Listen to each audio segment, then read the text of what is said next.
Hello, Echo Chamber. So this is my second full day up at Edinburgh Festival. So let's run down what happened. I haven't got rid of the moustache. That was a combination of not enough time this morning, and I might have been able to use it yesterday and I didn't. We'll get onto that. So first things, did my first proper show, which was Comedy Freak Show, Tom Lawrenson's show at Cabaret Voltaire. Went really well, sold out room. 18 people, sold out room. Me, 4 other comics, and Tom got good laughs. Really pleased that Josh Jones turned up to headline because he's brilliant. Quite a shame that we were sort of sitting in the bar waiting, and then sort of, what are that queues for? And it turned out to be the queue for my show, and so places I was with couldn't get in because we'd already sold out. So that was a problem. Then did that. Then went back to the campsite, fantastic. And yeah, so I also then did another gig. I did a gig at the campsite, which has got its own venue, and then that's kind of a teaching point about gigs, because what happened just before, they had a couple of sort of other bits of entertainment, music act. Unfortunately, the mixer broke, and so you couldn't hear anything. Oh, you could just about hear the singing, just about hear the music instruments, but it was very, very quiet. And I thought, well, it's Friday night, there's a lot, I might as well do some stand-up. And they were a bit sort of, are you sure? I mean, we'll have a microphone tomorrow, well, today. And I said, yeah, I'll give it a go. But it's a big tent, no microphone, next to an airport. Friday night, and then people aren't particularly, they're drinking, not particularly up for comedy. But went well, got a lot of laughs. Just did one-liner set, so I was going to do a Graham, but Graham you need a microphone for, because he's quite quiet. So I can project the one-liners quite nice and easily. So followers, there was a guy after me. He was meant to be before me, something like that, and then he went to the toilet. Called Kevin, and he picked that as his first ever stand-up gig. And it's not a good room for a first ever stand-up gig, especially with no microphone, and especially if the nearest people to you, me and a group of women who I was chatting to, and you start doing fat women jokes straight off the bat, because that offended them, and then the nearest people to you, and they're not going to laugh, they hate you already. And yeah, he's not a jokey comedian. I'm not quite sure where. He can't be too harsh about people who are doing their first gig, but yeah, he's got a lot of work to get understand, and he's picked completely the wrong place. Especially sort of, if it'd gone on first, it might have been a hit, but it disappeared. He was meant to go on first and disappeared. So you're going on after me, who's reasonably experienced and can play that kind of room, and who knows sort of how to tailor the stuff to the audience, and then somebody who doesn't, and it's quite a bit tricky. So also, yeah, the campsite's nice. It's fun. Didn't realise there was a lake. I found that this morning. Better than finding out last night, I suppose. We'll have let's divert. Yeah, diversion on the. Yeah, so I was chatting to a group, and it's sort of very flirty, and sort of, and then gradually it's the, oh no, that was, gradually we were married, and you're sort of chatting away, and a bit flirty, and then things always grabbing, and then suddenly Hungarian Circus Performers. However funny you are, you cannot compete with a Hungarian Circus Performer. Right, so where else? Trams would be good. Yeah, difficult to get into. I've actually been checked, and in the last 2 days on Edinburgh trams, I've had my ticket checked more than the last 2 years at Metrolink in Manchester. The trams are lovely. Trams are lovely, they're very bendy, they're very new, tram infrastructure, not so great. Obviously, there is a lot of stories about how Edinburgh trams are incredibly delayed, incredibly overspent, and they all gave up at one point. And so today, we're at this weird little park and ride thing, isn't anything to to us, and I can't get the hang of prices because there's a day ticket for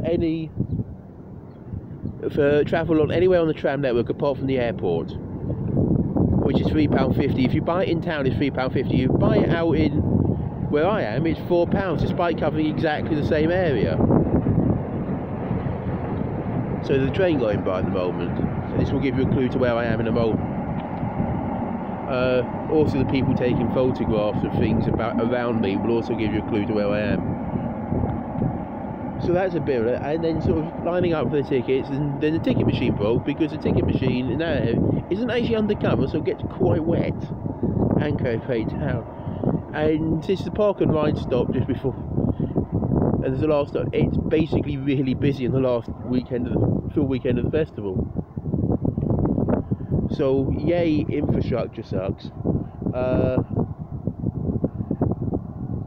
So where am I? Well, I've just come out of Edinburgh a bit because I had a plan for today. There was a comedy event on the top of Alpha, but it's quite windy and pretty wet at the moment, so I'm not wanting to sort of be on that exposed hillside for an hour's comedy event. So what I've done is I've come out to North Queensferry, and for basically that. Yay! Because it's engineering, and there's no greater bit of engineering north of Britain than the Forth Rail Bridge. Also got Forth Road Bridge and behind it the newer Forth Road Bridge. But again, having the newer Forth Road Bridge just shows how great an achievement the rail bridge is, because the rail bridge 1890s, something like that, the 1800s, hasn't needed to be expanded its capacity, and this is well before the heavy, it's designed well before sort of the heavy Pacifics of Gresley and Peppercorn, well before the Deltics and the 100-ton locomotives that came in from the diesel era, and yet it still copes. It's an amazing piece of over-engineered Victorian monument,